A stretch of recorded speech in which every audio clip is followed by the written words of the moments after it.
Edappal CITU മർദ്ദനത്തിൽ 5 CITU പ്രവർത്തകരെ police arrest ചെയ്ത് ജാമ്യത്തിൽ വിട്ടു. 5 പേരെയും സ്റ്റേഷൻ ജാമ്യത്തിലാണ് വിട്ടത്. മർദ്ദനത്തിൽ യുവാവിന്റെ കാലുകൾ ഒടിഞ്ഞിട്ടും പോലീസ് പ്രതികൾക്കെതിരെ ദുർബല വകുപ്പുകൾ ചുമത്തിയെന്നാണ് ആരോപണം. മുബഷീർ P. അക്ബർ വിവരങ്ങളുമായി. മുബഷീർ, എന്താണിപ്പോൾ യുവാവിന്റെ ആരോഗ്യസ്ഥിതി എങ്ങനെയുണ്ട്? പോലീസ് എന്താണ് ഇക്കാര്യത്തിൽ ചെയ്തിരിക്കുന്നത്?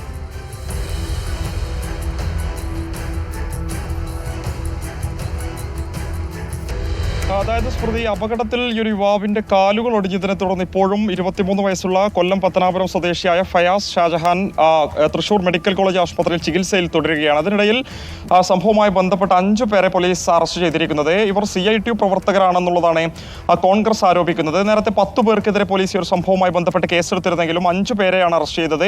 ഇവർക്ക് സ്റ്റേഷൻ ജാമ്യം നൽകി വിട്ടയച്ചു എന്നുള്ളതാണ് കോൺഗ്രസ് ആരോപിക്കുന്നത്. ഇത് ചൂണ്ടിക്കാണിച്ചുകൊണ്ട് അല്പസമയം മുമ്പ് കോൺഗ്രസ് ചങ്ങരംകുളം കമ്മിറ്റിയുടെ നേതൃത്വത്തിൽ ചങ്ങരംകുളം പോലീസ് സ്റ്റേഷൻ ഉപരോധിച്ചിരുന്നു.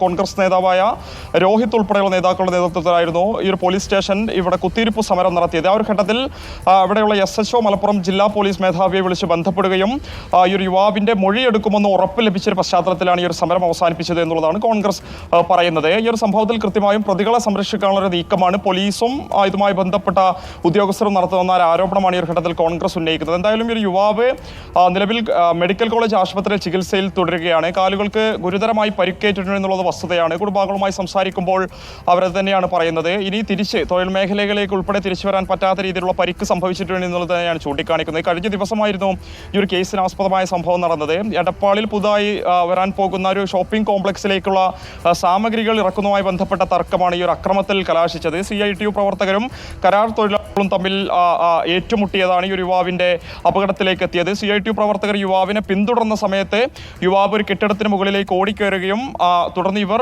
ഭീഷണിപ്പെടുത്തി പിന്തുടർന്ന സമയത്ത് മറ്റൊരു കെട്ടിടത്തിലേക്ക് ചാടാൻ ശ്രമിച്ചതോടെ താഴേക്ക് വീണു എന്നുള്ളതാണ് പോലീസിന് നൽകിയിരിക്കുന്ന പരാതി. CITU പ്രവർത്തകരെതിരെയായിരുന്നു ഈ സംഭവവുമായി ബന്ധപ്പെട്ട് ഈ ഒരു കുടുംബം പരാതി നൽകിയിരുന്നത്. എന്തായാലും ഈ ഒരു സംഭവത്തിന് തൊട്ടു പിന്നാലെ CITU വിശദീകരണവുമായി രംഗത്ത് വന്നിരുന്നു. അത്തരത്തിലുള്ള സംഘർഷമൊന്നും ആ ഒരു മേഖലയിൽ ഉണ്ടായിട്ടില്ല. എന്തെങ്കിലും അത്തരത്തിൽ അനിഷ്ട സംഭവങ്ങൾ ഉണ്ടായിട്ടുണ്ടെങ്കിൽ നടപടി സ്വീകരിക്കുമെന്ന് CITUയുടെ മലപ്പുറം ജില്ലാ പ്രസിഡന്റ് തന്നെ വ്യക്തമാക്കിയിരുന്നു. അതിന് തൊട്ട് പിന്നാലെയാണ് ഇപ്പോൾ സംഭവത്തിൽ 5 പേരെ അറസ്റ്റ് ചെയ്തുകൊണ്ട് പോലീസ് വിട്ടയച്ചിരിക്കുന്നത്. പോലീസുമായി ബന്ധപ്പെടുമ്പോൾ സ്റ്റേഷൻ ജാമ്യം ലഭിക്കുന്ന വകുപ്പ് മാത്രമേ ഇതിൽ ചുമത്താൻ കഴിയൂ എന്നുള്ളതാണ് പോലീസ് ചൂണ്ടിക്കാണിക്കുന്നത്. അസഭ്യം പറയുക, ഭീഷണിപ്പെടുത്തുക, സംഘം ചേരുക എന്നീ വകുപ്പുകൾ ചേർത്തിയായിരുന്നു നേരത്തെ FIR ഉൾപ്പെടെ രജിസ്റ്റർ ചെയ്തിരുന്നത്. കാരണം ഈ ഒരു യുവാവിനെ താഴേക്ക് തള്ളിയിട്ടത് CITU പ്രവർത്തകരാണെന്ന് തെളിയിക്കാൻ സാധിച്ചിട്ടില്ല എന്നുള്ളതാണ് പോലീസ് വൃത്തങ്ങൾ നമുക്ക് മനസ്സിലാക്കാൻ സാധിക്കുന്നത്. അതുകൊണ്ട് അത്തരത്തിലുള്ള വകുപ്പുകൾ ചുമത്തിക്കൊണ്ടാണ് അറസ്റ്റ് രേഖപ്പെടുത്തിയത്. മറുഭാഗത്ത് ദുർബലമായ വകുപ്പുകൾ ചുമത്തിയാണ് പോലീസ് നടപടിയെന്ന് ആരോപിച്ചുകൊണ്ടായിരുന്നു കോൺഗ്രസ് ഇത്തരം ഒരു പ്രതിഷേധം സംഘടിപ്പിച്ചത്. എന്തായാലും യുവാവിന്റെ മൊഴി പോലീസ് വീണ്ടും യുവാവിന്റെ മൊഴി വീണ്ടും രേഖപ്പെടുത്തുന്നു. മുബഷീർ P. അക്ബറാണ് വിവരങ്ങൾ നൽകിയത്.